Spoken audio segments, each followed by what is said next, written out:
Hello and welcome. I am your host of What Are You Reading? What Are You Writing? Author Karen E. Osborne. I have five novels out. The latest is Justice for Emerson. I am so glad that you're here. This is a space for readers and writers to come together and talk about books. Thank you. I hope that most of you are returning, and we're so glad to see you again.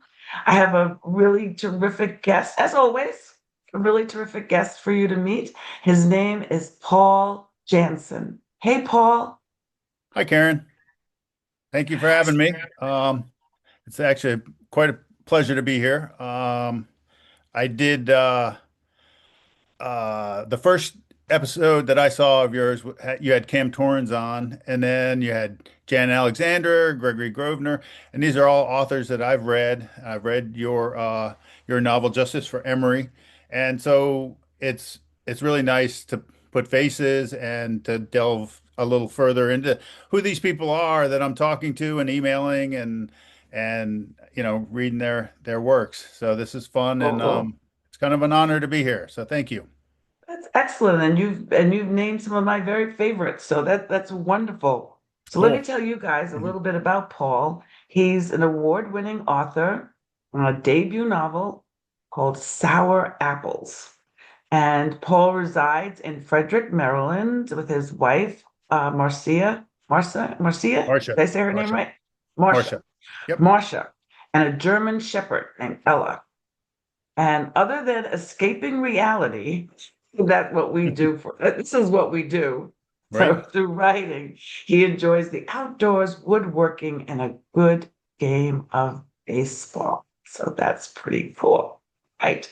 So almost every writer I've interviewed, and we're over 200 and some odd episodes at this point, 3.5 years old, they always tell me that their writing journey started with a passion for reading. I mean, they read and read. They lived in the library like me.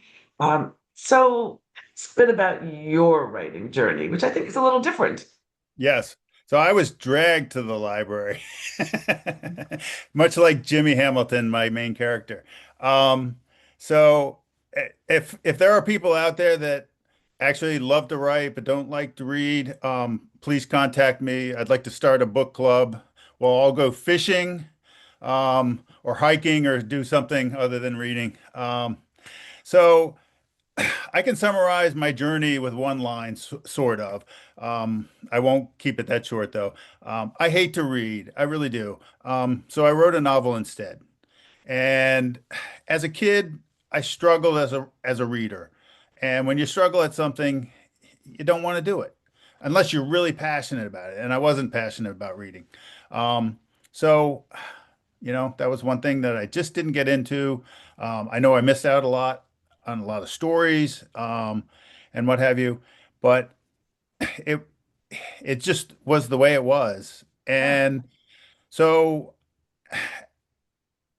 I just kind of lived it that way. And I was fascinated with stories and when people talked to me and would tell me things.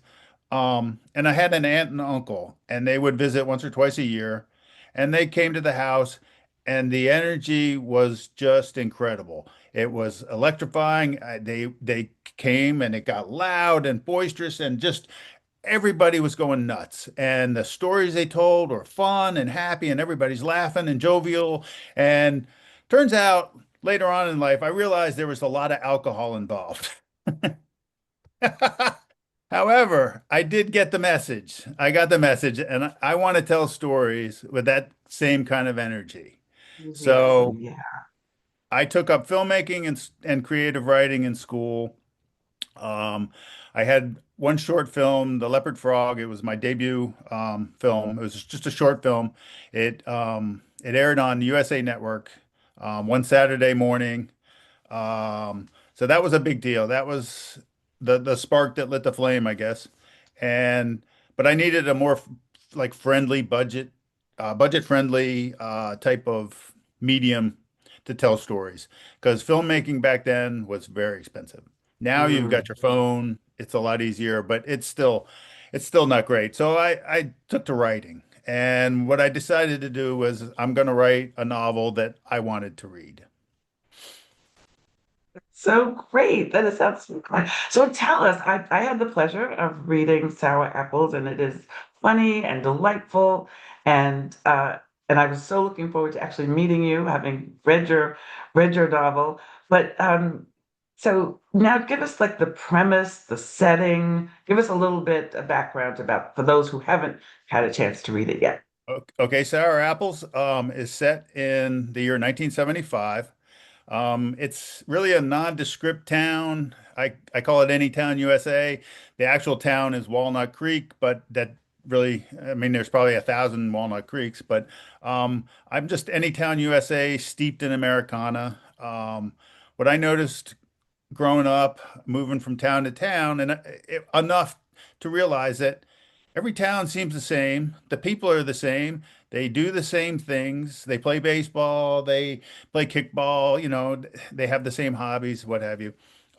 So I found that that was very similar. So it's a nondescript town, most likely in the northeast of the country, because he is a Red Sox fan and he hates the Yankees. So Yeah, there you I go. did, right? So, and so it's about a boy who must navigate that summer of 1975. And his summer's filled with defending his fort from unwanted dwellers. So on three separate occasions, he has to deal with tenants that move in for one reason or another. A couple of those reasons were mistakes that Jimmy made. So he's learning that his decisions have consequences. And he also, since it's the summer, he plays some baseball, and he also he deals with a first crush. Wonderful. And how old is Jimmy? Jimmy he starts out 10, but has a birthday by chapter 6, I think it is. So he's 10 and Yeah. 11.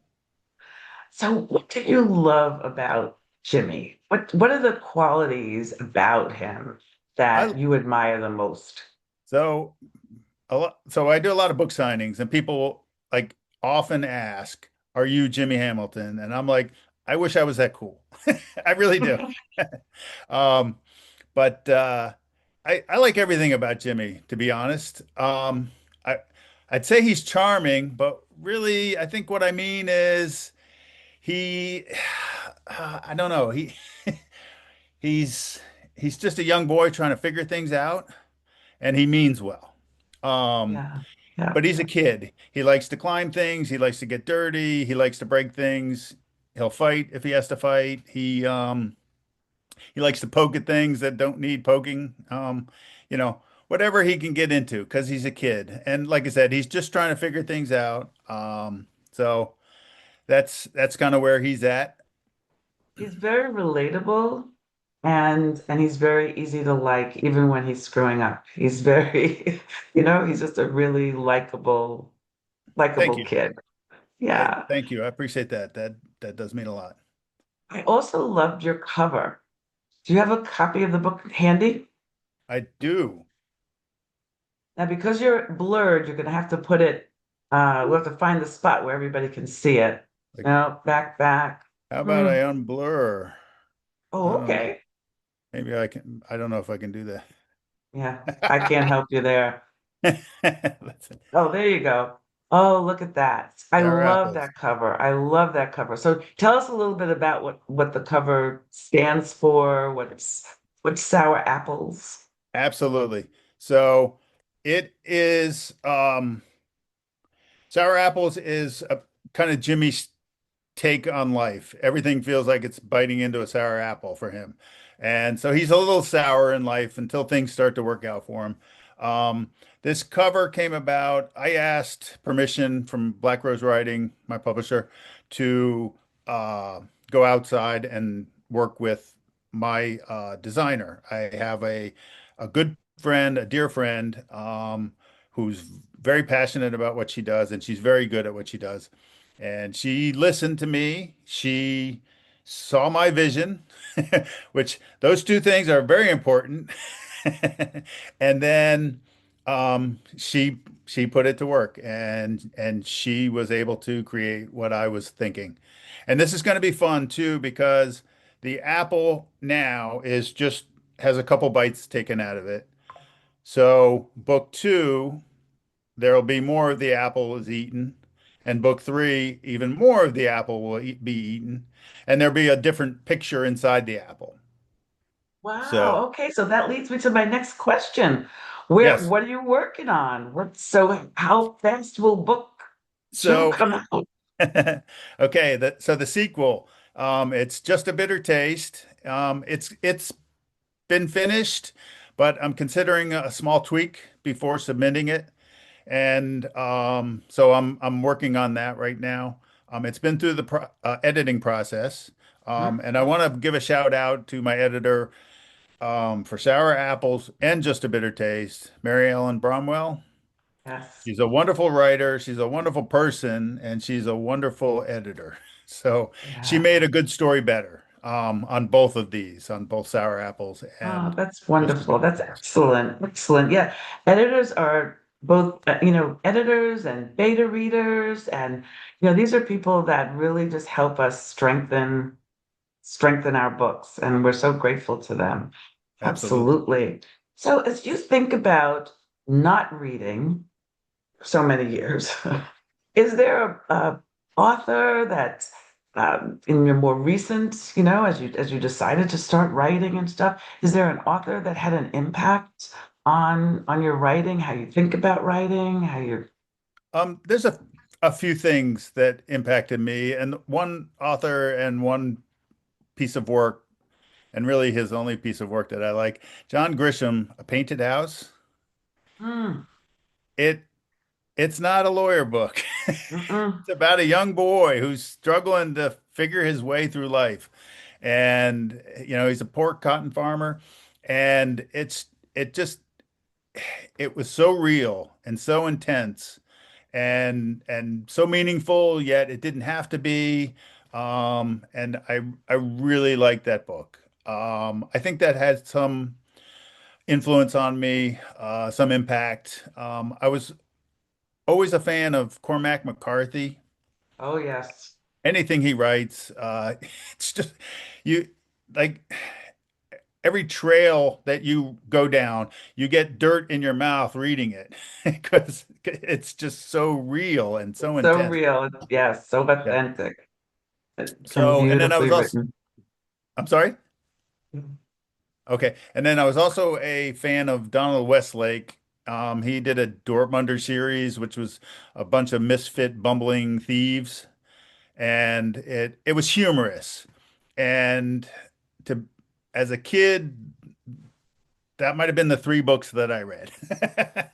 Because he wrote a bunch of series in that series, a bunch of books in that series. So, but Now, earlier you mentioned a bunch of my favorite writers, Cam and a group of other writers. Was there a book that you could recommend to the audience? It could be from them, or it could be some other book that you've read recently that you could recommend to our. I can. I actually made a list. This one's I'm gonna pull up here so I don't forget anybody. So since writing, I have read more books than I ever thought I would. I also listen to a lot of books on Audibles. Yeah, me It's a little too. easier for me. I can sit and be doing something, or just sit and relax and listen, or sit at work and listen. So I do a little bit of both, but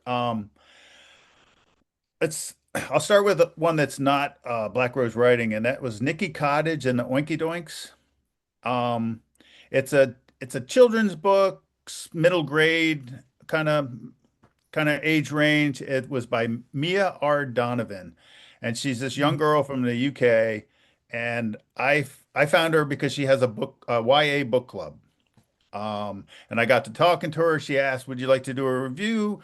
Would you like to read Nikki Cottage and the Oinkadoinks?" And I said, "Absolutely." And so she read Sour Apples. So we did a little review swap. And her story was very cute, very charming, and she's a very creative girl. Um, Mm, so that was I can recommend that. Damaged by Cam Torrens was the only book I've read from him so far, but adventurous and entertaining. I mean, they that's just a solid series that he's got going on. Um, Carousel Grift by D.L. Williams. I don't think it's released yet. I got a an early read, and I just found that to be gritty, quite sharp and meaningful, but it wasn't too heavy. So those are great. if I have to think a lot on a book, I'm like, So I have a couple more if you'd like me to keep going. Okay, if you can, You have time? two more, and then yeah. Okay. Treasure Coast, James Foley. That was just a Yes, solid crime thriller. He's it doing well is, with and it's that. right where I live. That's where I live on the Treasure Coast in Florida. Nice. Okay. Yeah, it was fun reading his book. I can imagine. I enjoyed it. And then Holding Back the Tide by Frank J. DeRossi. It's a YA summer kids on vacation at the beach. They kind of live at the beach all summer, so they're a little better off than most, but they still have problems like the rest of us. Everybody, Um, that's right. and it was a nice, decent read. So, Those but are great. Those are great examples. Thank you so much. That is, absolutely. we always like to give our audience lots of things to add to their to be read file. So, people, you know this, that you can find sour apples any place you buy books and any place you borrow books. And if your independent store or your Barnes and Noble or wherever on Amazon, if you, well, you'll definitely see it on Amazon, but if you don't see it on the shelves, well, ask for it. Let them get it. That helps us a lot when you go ask for a Absolutely. book. And also, please buy sour apples. Please read sour apples and then review it because you know how important reviews are. You know this to be true.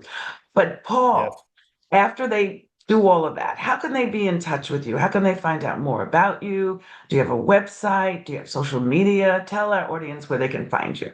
Okay, so Paul Jantzen, author on Facebook, Instagram. I do a little on TikTok too, but that doesn't really matter. But I have a website. It's pauljanssenbooks.com.